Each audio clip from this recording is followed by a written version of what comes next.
There's no denying that AI is one of the biggest shifts in technology for a long time. It's been a game changer for my freelance web design business, but whether you're an AI skeptic or you embraced it right from the start, AI will almost certainly change the way you run your web design agency. In this video, I'm going to share 5 steps for how to use AI to turbocharge your business and avoid being left behind.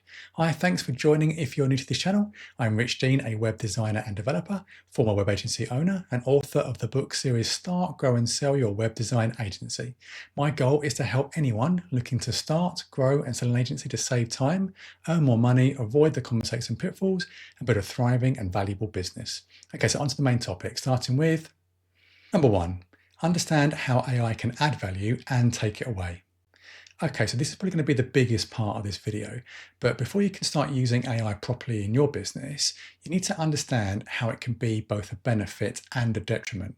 So AI has only been around for a relatively short amount of time, and yet we're already using it and seeing it more and more in our daily lives.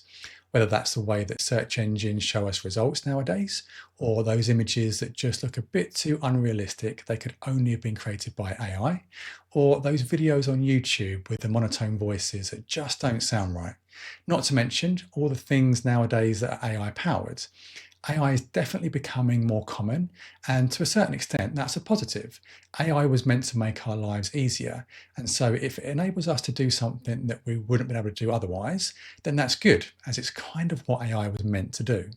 But just like any other new technology, it can often be overused or used just for the sake of it without properly understanding whether it adds value or takes it away. But I think it's easy to understand the difference. I think AI can add real value when it helps us do the tasks that we would normally do, but in a much better way. So, in the case of my freelance web design agency and how I'm using AI, I'm still designing and developing websites. I haven't stopped doing that, and I'm not trying to use AI to get away from it. That's a really important point because my clients come to me because of my expertise and my insights. But I am using AI to give me what I started to think of as web design superpowers. So, as a sole freelancer, my technical abilities are pretty good, but they're also limited. There's a limit to what I can do personally. So, tools like ChatGPT are helping me develop websites faster and to a higher standard and to a much more complex level than I could do on my own. It's not taking development away from me. I'm still leading that, and I'd still be doing that even without AI. But it's allowing me to develop to a much higher level. That's a really clear example of how AI is adding value in my business. It's not replacing me, it's enhancing me. But where AI can take away value is where the output is not as good as what a human could do. AI isn't perfect at everything. And this goes back to those examples I mentioned earlier of things that just don't seem as real as the real thing. In web design, if you can use AI to create websites that are better quality, then that's AI adding value. But if what you produce ends up being lower quality than what you could do yourself, then that's where your value will be reduced. Your clients will see that, and it could end up harming your business. So the first thing you'll need to identify is how AI can add value in your agency. And don't forget, despite all the hype around AI and how it's meant to be taking work away from humans, there's still a lot that it can't do. And not all clients want the latest, flashiest AI generated thing. Most clients still want real human expertise and insights rather than something artificial. Okay, just before we go any further though, please don't forget to like and subscribe. We're a fairly new channel, so it would really help us if we can get those all important likes and subscribes up. It won't cost you a thing and it won't take you a second. Okay, back to the main topic. Number 2, try as many AI tools as you can. So once you start to get a sense of how AI can benefit your agency, you need to start trying out as many AI tools as you can so you can get a better understanding of how they all work. Now, I'm going to assume that you've probably used some of the newer AI tools out there, but if you haven't, what follows is a very top level list of some of them or ways that you can use them. So for general information, you've got tools like ChatGPT, where you can ask it pretty much anything, and it can even help you produce things like code for your websites.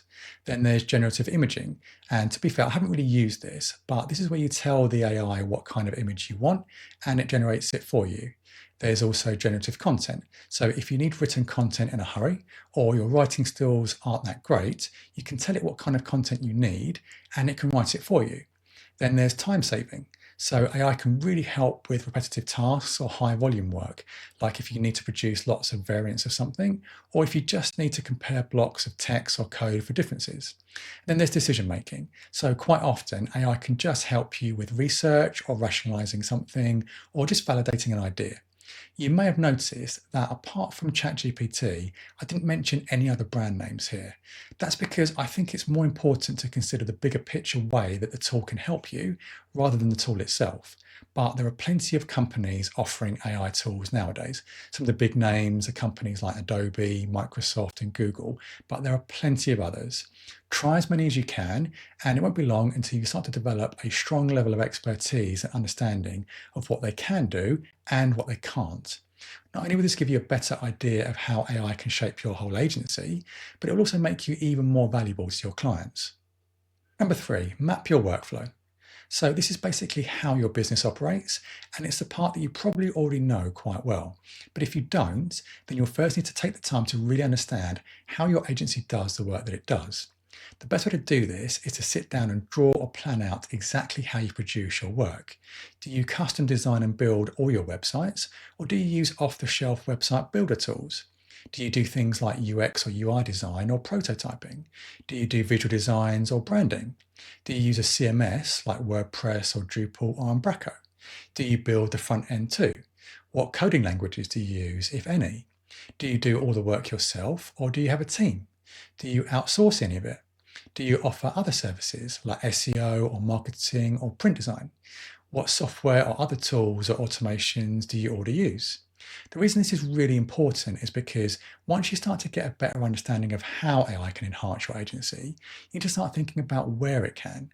But you can't do that until you have a full grasp of how your agency operates. Number four, identify where AI can improve your process. Once you know how your agency works, it's time to start identifying where AI can start picking up some of the heavy lifting. Remember, it's not about AI replacing what you do, it's about enhancing it, giving yourself those web design superpowers. Every agency is different, so this will be unique to yours and even more specific to the different types of services that you offer. But you should start to see plenty of places where AI could add value. Could you use generative image AI in your UX or design phases, perhaps to help your designers by handling some of the high volume churn or asset creation? Could you use it to help you code your websites? That's how I use AI the most in my business. Or would you rather use AI to completely build your websites, perhaps by using an off the shelf AI website builder? Could you use generative content AI to create written content for your clients? Could you use AI to improve your clients' SEO or marketing activities? There are so many places where you can use AI in your business nowadays.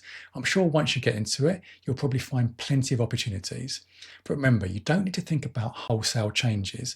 It's about helping you achieve more. And while AI may still be in its infancy, it's not new anymore. So the best way to think about it is your competitors are probably already using AI in their businesses, so you don't want to be left behind. Again, it's about finding balance, finding ways where AI can improve your output while not cheapening it. If you're not sure, ask yourself these three things. One, can AI help you to achieve something that you otherwise wouldn't have been able to? Number two, can AI help you do something quicker? Number three, can AI improve the quality of what you do? When you look at AI through this lens, it should start to become obvious at what points in your workflow you could start using it.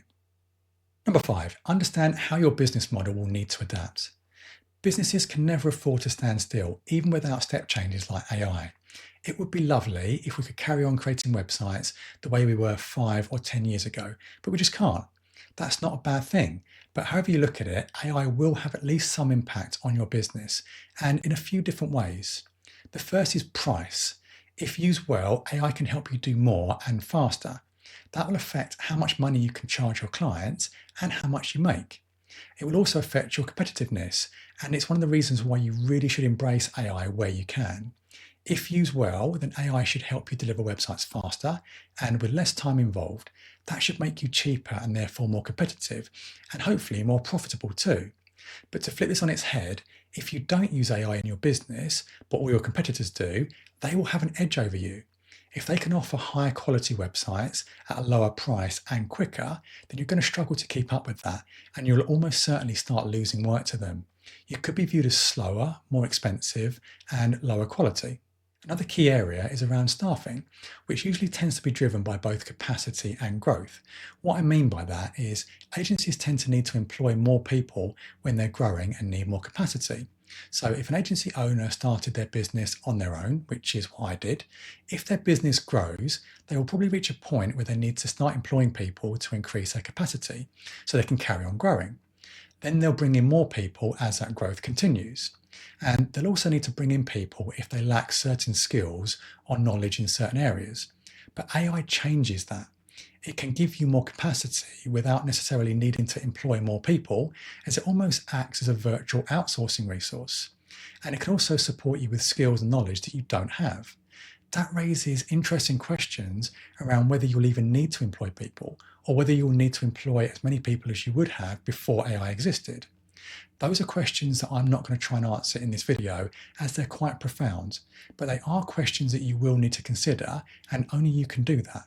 At the moment, AI is still new enough that agencies that use it now will have an edge over the ones that don't. But I think what will happen is, over time, this will even out as all businesses start to use it in much the same way. We saw this in the 80s and 90s, as the businesses who were early adopters of computers gained an edge over the ones that didn't, until it eventually evened out as all businesses adopted them.